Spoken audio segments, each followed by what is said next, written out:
千里之行，始于足下.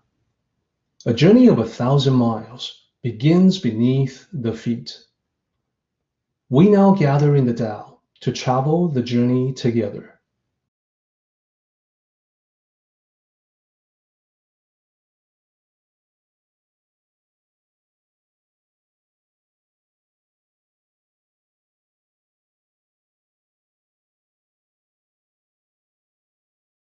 Let's talk about the universality of the wisdom.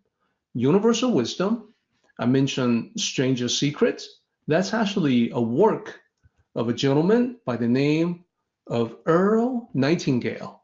So he's got a whole book on it called The Strangest Secret. That's what Earl Nightingale looks like for those who may not be familiar with him. So he talks about quite a few things, and now, having been exposed to the idea of the Tao, the nothingness, the intangible giving rise to things, I think you will find what he says to be easily recognized as part of this universal wisdom. For instance, he says, everything begins with an idea. Everything, absolutely everything. Then he also talks about success is the progressive realization of a worthy ideal. So the formulation of this sentence is actually important. The worthy ideal means that it's not just a goal, like any goal. It has to be a goal, an ideal, a vision that's worthy of you.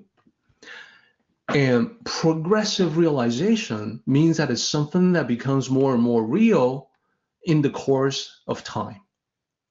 So if success is really nothing more than the progressive realization of a worthy ideal, well, it means a couple of important things. It means that any person who knows what they're doing and where they are going is already a success, because they have already begun to progressively realize their worthy goal. So any person with a goal toward which they're making some kind of progress, that's a successful person. So it doesn't have to be someone who, is wealthy in the conventional sense, but someone who's working toward what they want to do, what gives their life meaning. So then Earl Nightingale says, well, the strangest secret is not a secret at all.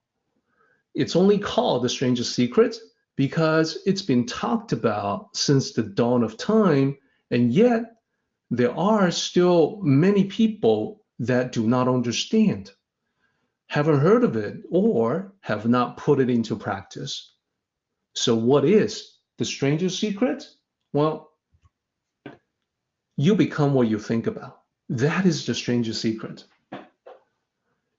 In other words, you as a person living in this intangible world in the future, well, that person in the future is what you become, and you become what you think about all day long, repeatedly.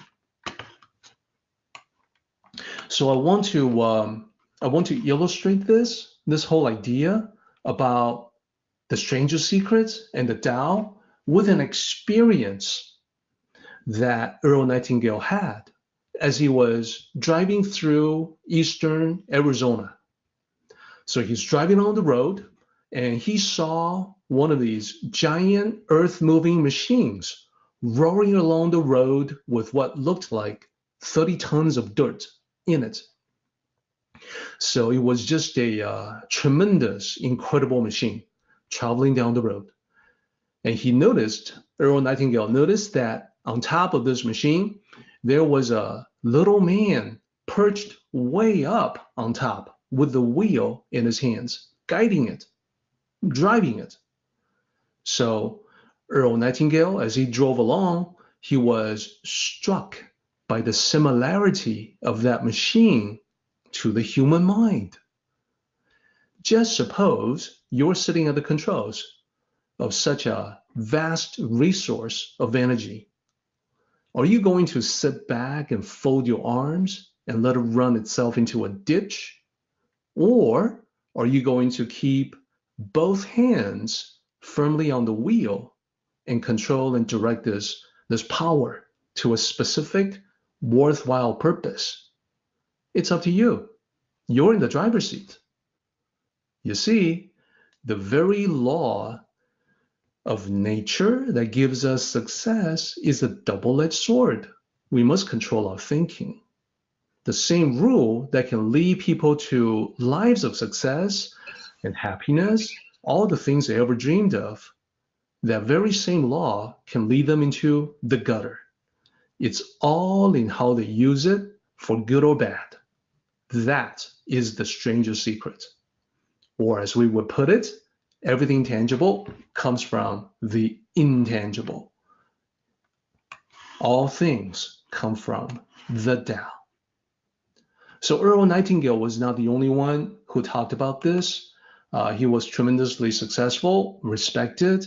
And here's another person that we probably will all recognize talking about the same thing, but in a slightly different way. The greatest discovery of all time is that a person can change his future by merely changing his attitude. Who said that? Oprah Winfrey. So I think you now recognize that both Oprah and Earl Nightingale were talking about the same thing. They were referencing the Tao without knowing the Tao necessarily. And what they were referencing is the second important point that I said we needed to extract out of chapter 14. All the intangibles in the world, form, began as intangibles, formless, in the mind. Or as Sixth Patriarch Huineng would say, the self-nature, that's the formless, can give rise to all dharmas, that is the form. So that's the second important point.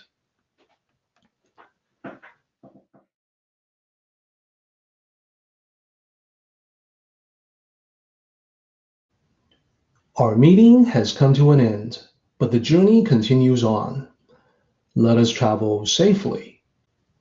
Until next time, may the Tao fill you with peace and happiness.